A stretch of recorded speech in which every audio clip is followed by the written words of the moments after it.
hakim yang memeriksa, mengadili dan memutus perkara ini agar menjatuhkan putusan yang amannya berbunyi sebagai pernikahan. Baik, dalam pembicaraan yang sakit selanjutnya, bahwa ketika tuntutan jaksa penuntut umum menjadi cacat formil akibat kesalahan redaksional, maka secara filsafat hukum perkeliruan ini menghilangkan otentisitas permintaan atau petitum sebagai basis permohonan kepada hakim. Kemudian, untuk mempersingkat waktu, kami masuk kepada beberapa poin yang menurut kami penting.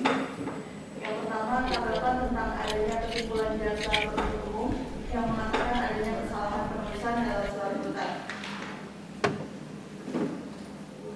Bahwa dalam replik pada halaman 9 yang kami bacakan, terhadap hal tersebut dengan ini kami tim penasihat hukum akan menanggapi sebagai berikut.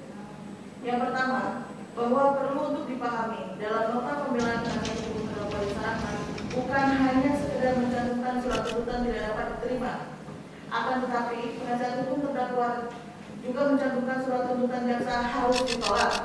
Oleh karenanya, permintaan agar surat tuntutan ditolak tidak berkaitan pada surat dakwaan seperti yang diuraikan jaksa pada halaman 9. Poin yang kedua, bahwa kemudian kami tim penasihat hukum tidak sependapat dengan dalil jaksa penuntut umum terhadap penggunaan frasa terdakwa Lisa Rahmat sebagai hakim. Kami ulangi sebagai penegasan bahwa kemudian kami tim penasihat hukum tidak sependapat dengan dalil jaksa penuntut umum terhadap penggunaan frasa terdakwa Lisa Rahmat sebagai hakim.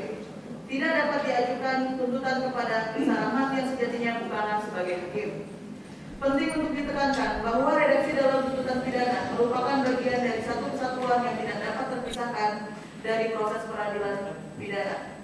Bahwa kesalahan redaksional bukanlah hal yang sepele, sehingga tim penasihat hukum menolak seluruh dalil dalam replik yang menyatakan kesalahan redaksional dalam surat tuntutan tidak terbukti secara sah dan meyakinkan bersalah melakukan tindak pidana korupsi melanggar ketentuan pasal 6 ayat 1 huruf A junto pasal 18 Undang-Undang Nomor 31 Tahun 99 tentang pemberantasan tindak pidana korupsi sebagaimana telah diubah dengan Undang-Undang Nomor 20 Tahun 2001 tentang perubahan atas Undang-Undang Nomor 31 Tahun 99 tentang tindak pidana korupsi junto pasal 55 ayat 1 plus 1 KUHP sebagaimana dalam surat dakwaan kumulatif pertama alternatif bersatu.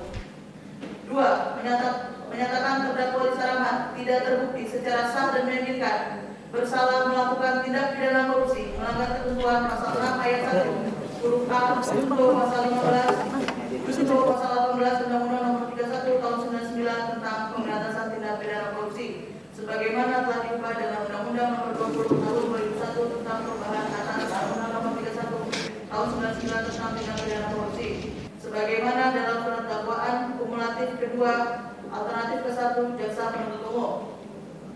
3. Membebaskan terdakwa Lisa Rahmat dari segala dakwaan dan tuntutan hukum. 4. Melepaskan terdakwa Lisa Rahmat dari segala tuntutan hukum atau koslah. 5. Memerintahkan kepada jaksa penuntut umum untuk segera mengeluarkan terdakwa Lisa Rahmat dari rumah tahanan Pondok Bambu. 6. Memerintahkan kepada jaksa penuntut umum untuk segera mengembalikan seluruh barang bukti yang disita dari David Rahmat dan Linggo Hadi Prayitno yang dipergunakan dalam perkara sebagaimana dalam surat tuntutan nomor registrasi perkara PDS-014-M.1.1/FT-1/01/2025 dan nomor registrasi PDS-03-M.1.1/FT-1/01/2025 tanggal 28 Mei 2025 dikembalikan kepada David Rahmat dan Linggo Hadi Prayitno. 7. Memulihkan hak terdakwa Lisa Rahmat dalam kemampuan, kedudukan dan hak serta martabatnya. 8. Membebankan biaya perkara kepada negara atau apabila majelis hakim yang